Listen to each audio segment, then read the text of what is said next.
रहा ना जाए बिना भजन के, हमारा जीवन भजन बन जाए। मत प्राणा उसे ही कहते हैं, हर श्वास में भगवान का स्मरण। गोपीजनों के लिए भगवान ने कहा मन मनस का ता मन मनस का मत प्राणा मदर्थ त्यक्त दहिका। राधे राधे। मन मनस का, उनका मन मैं हूं, उनका प्राण मैं हूं। गोपियों के हृदय में श्री कृष्ण प्राण है, गोपियों के मन श्री कृष्ण है। मेरे लिए समस्त देह सुखों का त्याग कर दिया। देखो भगवत प्राप्ति ऐसे नहीं होती। मेरे मन से जीवित हैं गोपियां। भगवान ने कहा मेरे प्राण ही गोपी के प्राण है। भगवान के प्राणों से अनुप्राणित, भगवान के जीवन से जीवित। ये क्यों? भगवत स्मरण। हर श्वास तो भगवान को प्राण समर्पित, हर वृत्ति तो चित्त और मन समर्पित, पूरा निश्चय भगवान मेरे तो बुद्धि समर्पित और अहम भगवान के दासत्व में समर्पित। जब श्री भरत जी महाराज चित्रकूट जा रहे हैं तो भरद्वाज जी के आश्रम में तो उनको रात्रि में बड़ा संकोच हो रहा है भरद्वाज जी से एकांत में मिलने की, क्योंकि भरत जी को एक अंदर चुभन थी कि मेरे को ही लक्ष्य बनाकर कैकेयी मैया ने राम जी को 14 वर्ष का वनवास, तो बड़ा कि मैं ही ऐसा कलंकी हूं जिसके कारण मेरे प्रभु को इतना कष्ट, तो बड़ा सकुच कर रहे थे। और वहां चर्चा हो रही थी। भरत जी पधारे हैं तो कहा भरत सरिस को राम सनेही जगु जप राम राम जप जेही। अरे भरत जैसा राम प्रेमी कौन हो सकता? सारा संसार राम राम जपता है, पर राम जी क्या जपते हैं? श्री भरत श्री भरत श्री भरत। भरत सरिस को राम सनेही जग जप राम राम जपु जेही। भरत जी के समान कौन प्रिय? क्यों? भरत जी जैसे राम जी को निरंतर जपते से राम जी श्री भरत ऐसा जपते हैं। प्रेमी का हृदय हर समय अपने प्रीतम के चिंतन में तन्मय रहता है। विलक्षणता उसी में आती जो निरंतर भजन परायण रहता है। भगवान का स्वभाव,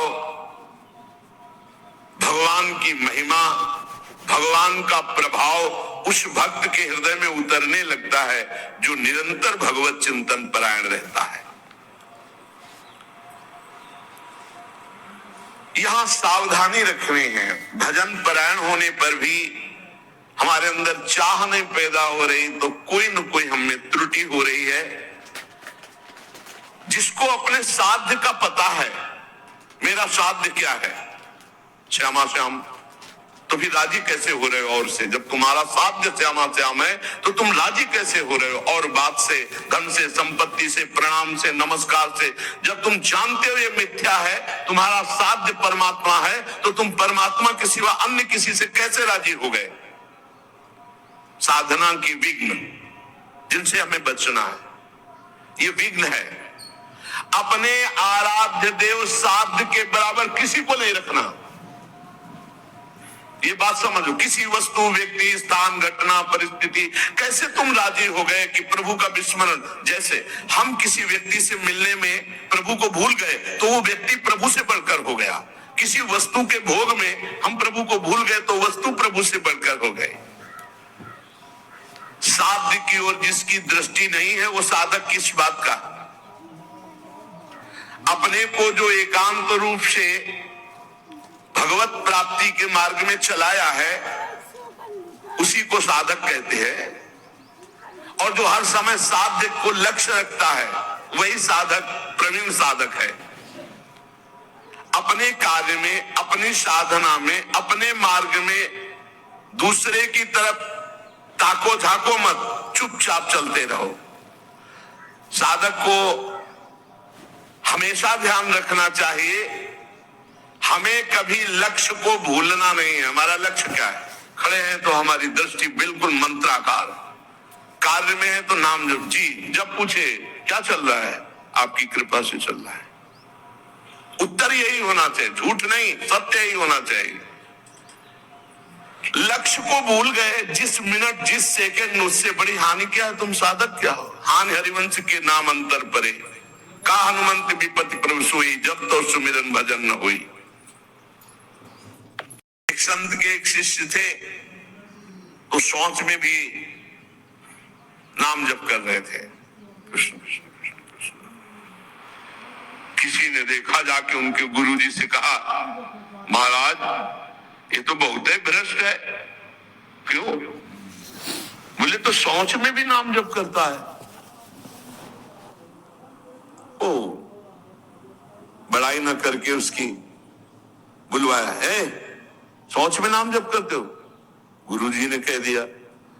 दूसरे दिन ऐसे जवान पकड़ के सोच में बैठा, और जो दोष दर्शन करने वाले होते हैं सब, उनका एक चश्मा अलग होता है, वो छिद्रान्वेषण, दूसरों के दोष ही देखा करते हैं। दूसरे दिन गुरु गए, बोले महाराज आज तो मुंह में हाथ डाले बैठा, ऐसे ऐसे बैठा था। तो बुलाया और कहा, भाई वैष्णव होकर तुम अवैष्णव काम करते हो, सोच के समय ऐसा नहीं, मुख में हाथ क्यों डाले थे? तो रोने लगे, बोले गुरुजी आपकी आज्ञा भी नहीं टाल सकते, और मुझसे नाम के बिना रहा नहीं जाता, इसलिए मैंने जवान पकड़ा कि जवान से नाम ना निकले, पर उस समय भी हृदय से चल रहा था, हृदय से लगा लिया और कहा बेटा तुम्हारा जीवन धन्य हो गया। गुरु के मना करने पर भी नाम जपना, उनकी आज्ञा का पालन हो, तो इसलिए जवान पकड़ लिया, पर खुल के कह दिया कि गुरुजी सोच में भी हृदय से नाम चल रहा, हम नहीं छोड़ पाएंगे। तो बोले यही जीवन का सार, और हृदय से लगा लिया। और छिद्रान्वेषण वाले को कहा, आज के बाद हमारे सामने मत आना, हमसे रहा ना जाए, हमको कसम दिला दी जाए तो भी न रहा जाए। एक संत के पास एक गए, बोले 18 साल से आपने कहा था राम राम जप करो, तो हमने जप किया, लेकिन हमको कोई दिव्यता तो समझ में आई नहीं। तो उनका अच्छा हमें गुरु मानते हो? बोले हाँ गुरु मानते हैं, आपको पक्का मानते हैं। बोले तुम्हें हमारी कसम है, बस कल तक ये नाम ना जपना, फिर कल आओगे तो हम ऐसा मंत्र देंगे कि बहुत जल्दी तुम्हारे को सिद्धि प्राप्त हो जाएगी। तो ठीक है, प्रणाम करके चले। फिर वो अभ्यास, अब गुरुजी ने कसम खवाई तो सीढ़ी नहीं उतर पाए, रो के आए, बोले गुरुजी ऐसा तो नहीं हो सकता, अब नाम तो नहीं छूट सकता। गुरुजी आपने कसम खवा दी, इतनी देर में कितने नाम चल गए गुरुजी, अब ऐसा नहीं। बोले बस यही मिला 18 साल से, जो नाम में तुम्हें प्रियता हो गई, अब क्या दुर्लभ रह गया? आगे जब इसका फल प्रकाशित होगा तो सच्चिदानंद